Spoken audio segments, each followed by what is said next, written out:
I guess that's on. First of all, I'd like to thank everybody for coming here today. I've been doing this for 20 years. It's never been this close. So I hope you'll be patient with me. I'd like to start off by reading Dad's obituary for those of you who have never seen it or didn't read it in the paper. Pioneer Richard Dick Huffman Bekkevar passed away at the age of 96 at home with family from dementia on August 17, 2019. Dick was born April 21st, 1923. He was the third of 4 children born to Olaf and Anna Bekkevar. Dick met Winona Lutz, also from a pioneer family, at a dance at Fairview Grange Hall. They married June 16, 1946. They danced whenever they could through 73 years of marriage. With the exception of his time served in the Merchant Marine during World War II and traveling for work on construction jobs, he resided his entire life on the family farm on Highway 101 east of Lynn, formerly known as Little Michigan Settlement. Dick had a very interesting life, having lived through the Depression, Prohibition, and World War II. He told many stories about him and the wealth of knowledge and the history of the area. He attended Little Michigan School until the 9th grade, graduated from Sequim High School class of 1941, of which he was the last known classmate to survive. He told about starting school in Sequim, and while waiting for the school bus, you'd never do this now, but they'd draw a circle in the middle of Highway 101 and shoot marbles. It's bad enough just walking across it. Anyhow, if a car would come, they'd get up, wait till it passed, then resume the game. He played football in high school, and they were undefeated his senior year. He was also active in the FFA, Future Farmers of America, the FFA, and the wrestling team. During his senior year in high school, Dad drove school bus. He picked up the kids in the area. This is something you would never see today. He picked them up in the area, drove them to school, went to class, took him back home that night, parked the bus out home. And he served in the Merchant Marine and Pacific during World War II and saw action in the South Pacific, serving on both Liberty and Victory ships. In 1950, he joined the Union of Operating Engineers, Local 302, to operate the Pioneer Cat that made the road to Hurricane Ridge. And all of you that have been up there, you've seen how steep it is. And he told stories of sliding sideways downhill on the rock and building the road so others could follow.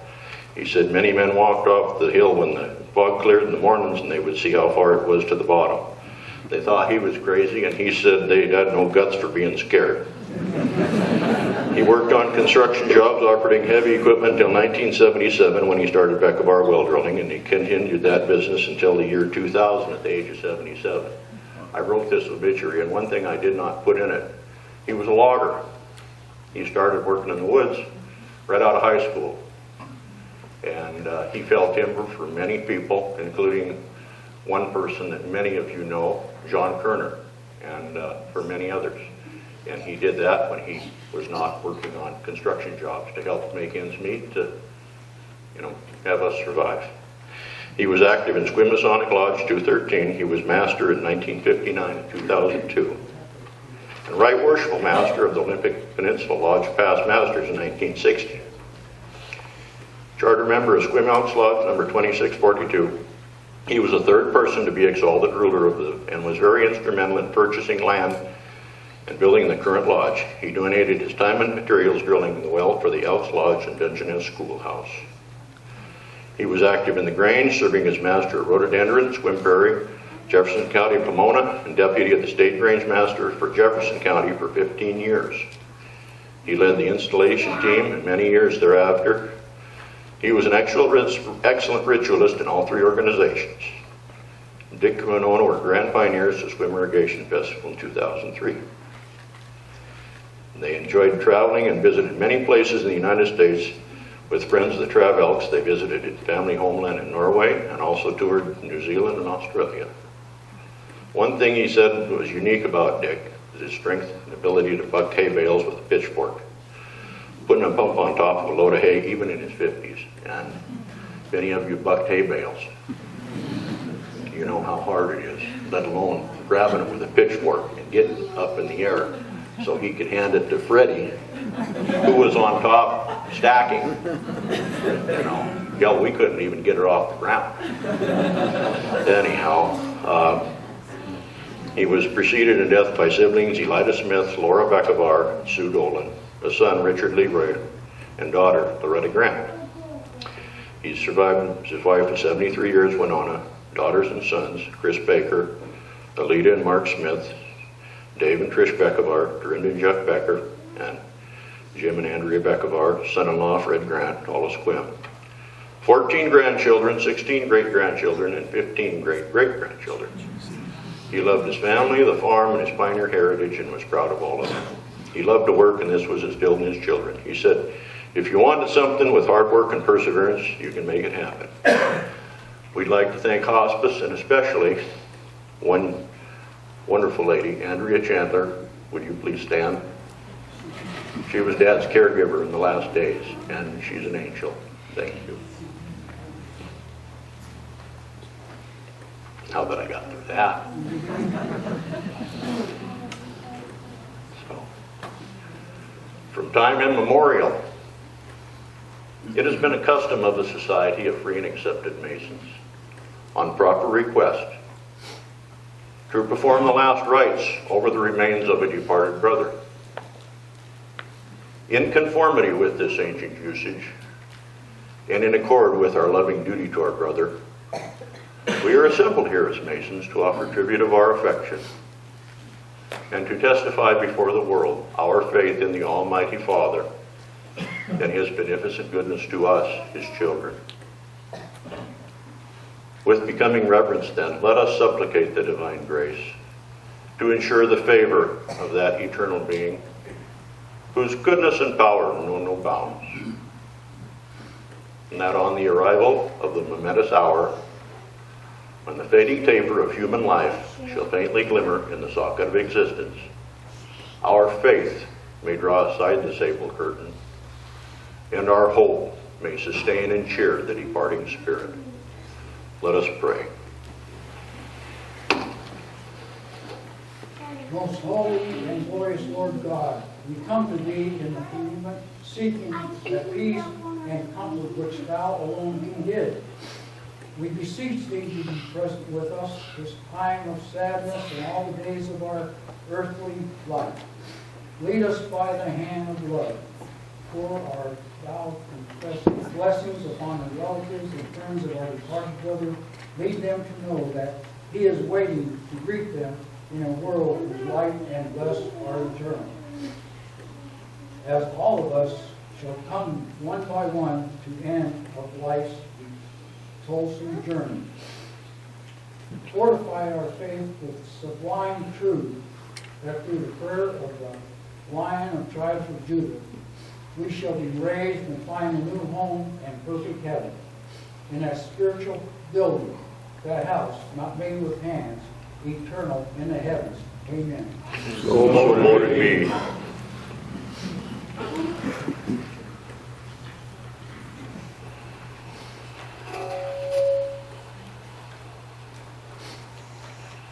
Brother Richard H. Bekkevar, who died August 17, 2019.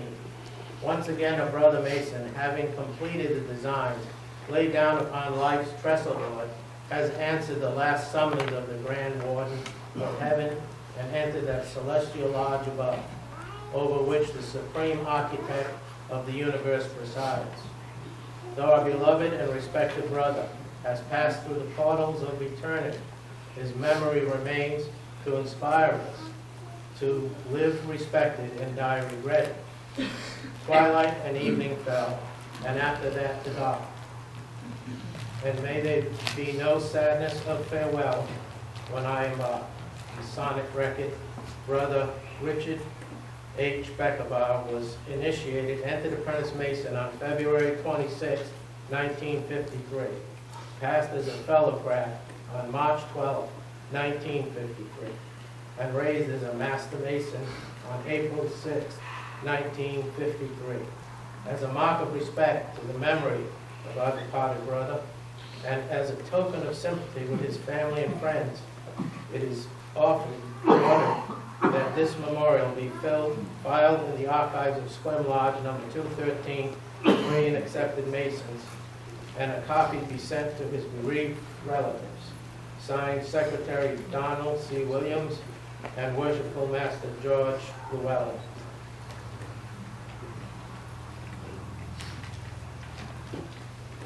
The earthly remains of our brother have been committed to the flames, but his spirit has winged its flight to that blissful lodge which will remain open during the endless ages of eternity. In that heavenly sanctuary, the mystic light, unmingled with darkness, will reign unbroken and perpetual. And there, amid the sunbeam smiles of immutable love, under the benignant bend of the all-seeing eye, by the infinite grace of the Almighty Father, we shall meet again.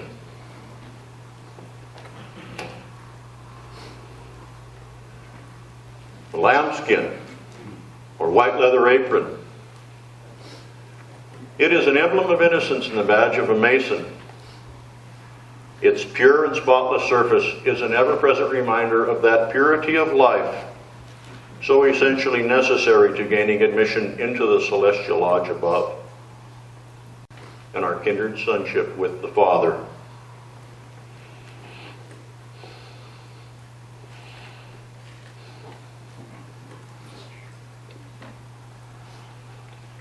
Thy day of toil on earth, my brother, is over.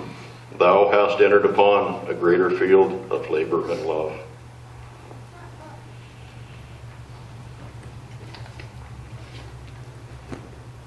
This scroll, on which is inscribed the name of our departed brother, I now deposit with his remains. He has passed away, never more to return. His name is inscribed in the book of life.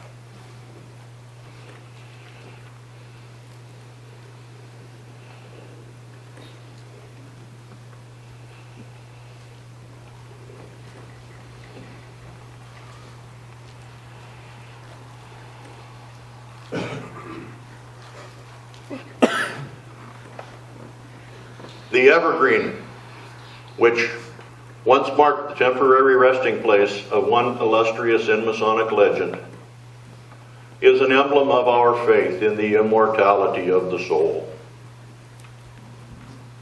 By it, we are reminded we have an imperishable, immortal spirit which survives this death and which will never, never, never die.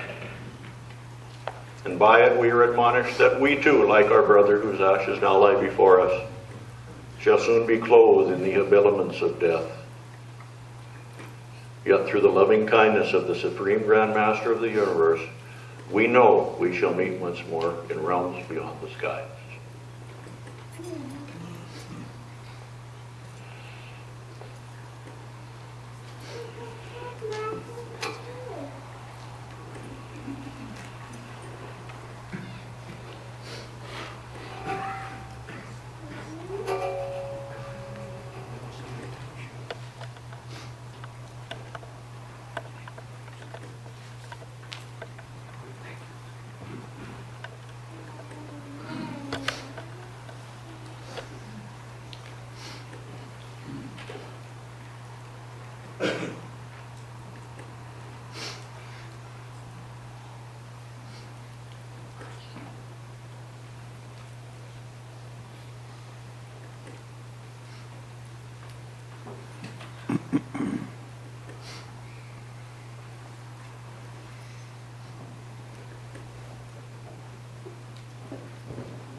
At this point in time, we've got microphones on both sides, I believe, here, and I think there's one in the back. I'm not sure, Jim.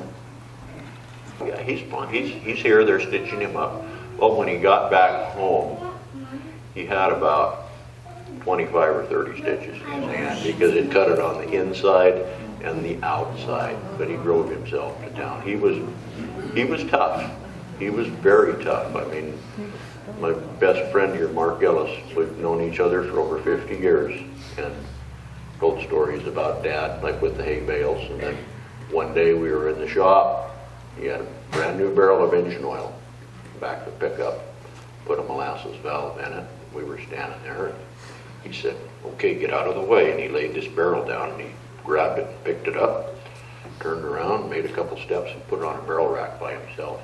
That's about 450 pounds, you know, and he was just, it had to be done. So I'm Donald Clark, life member of Swim Lodge.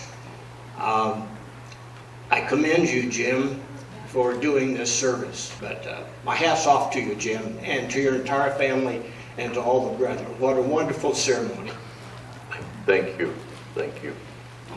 And one more thing I'd like to say about Dad. You know, he was, like they're living through the Depression, Prohibition. One story he always told, during Prohibition up there between Lynn and Gardner, there were 29 stills in that area. And Grandpa never had one. Dad's Uncle Glenn had one, and Grandpa said, "You have to still have it across the property line," because Grandpa was a naturalized citizen and he could have been deported. And of course, Uncle Glenn spent about a month up at the War Farm in PA. But there were other people who, one person that Dad told about, a gentleman by the name of Fred McVicker, which Bud's shaking his head.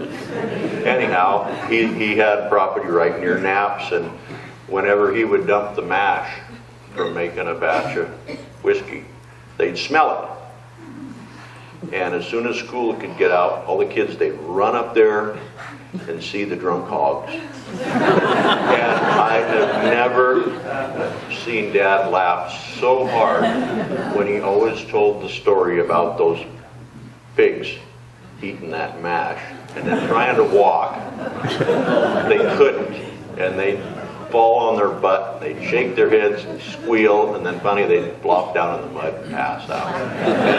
And it was amazing, you know, and he had a good sense of humor. He really did. And the night he passed, I called Rindy, and then I called Megan, and I started crying. She started crying. And I said, "No, Megan, remember your gazintas." And then she started to laugh. And do any of you know what gazintas are? I'm sure Dina does. Okay. Anyhow, one day she came home from school. And of course she always went over and saw Grandma and Grandpa every day. And he said, "Well, how was school today, Megan?" "Oh, fine." He says, "Well, what'd you learn?" "Did you learn your gazintas?" "My what?" "Well, your gazintas. Did you learn your gazintas?" "Well, what are those?"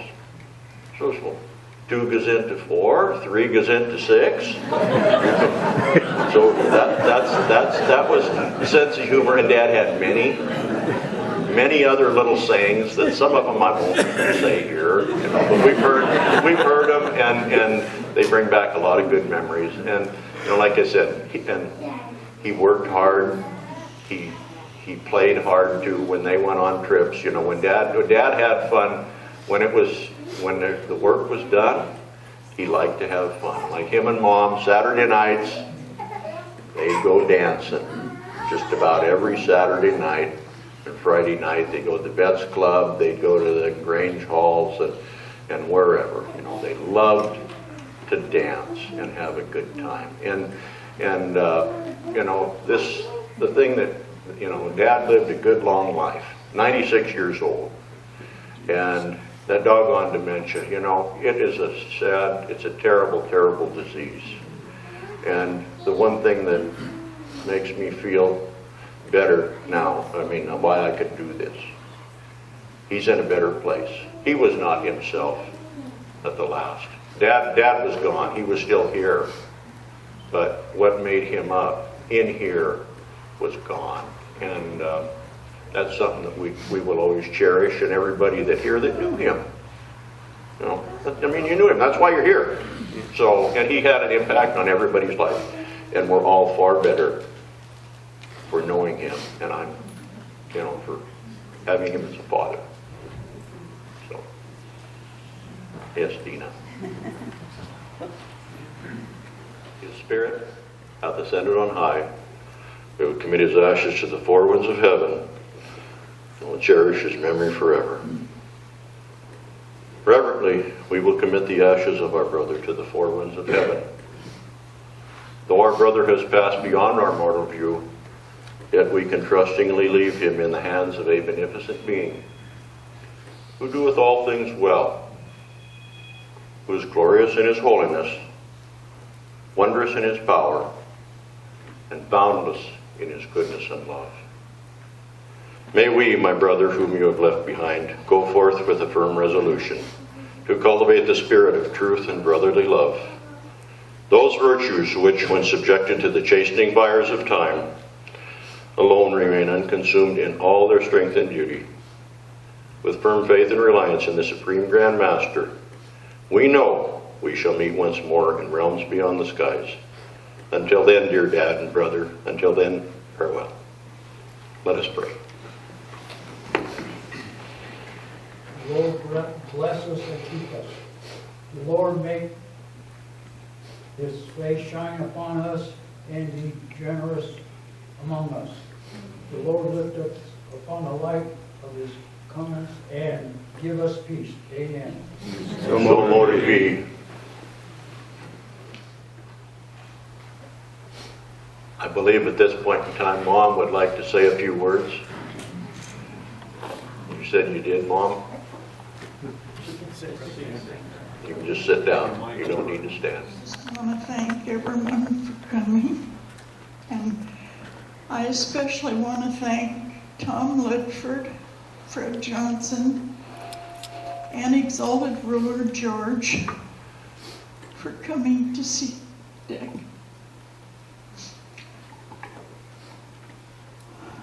I've really appreciated visiting with you guys, and I hope you'll come back again to visit some more. I'm going to have Dad back home today, I'm sure. We're not leaving him here. We'll be in the car. And someday I'm going to join him. I miss him. Thank you, everyone.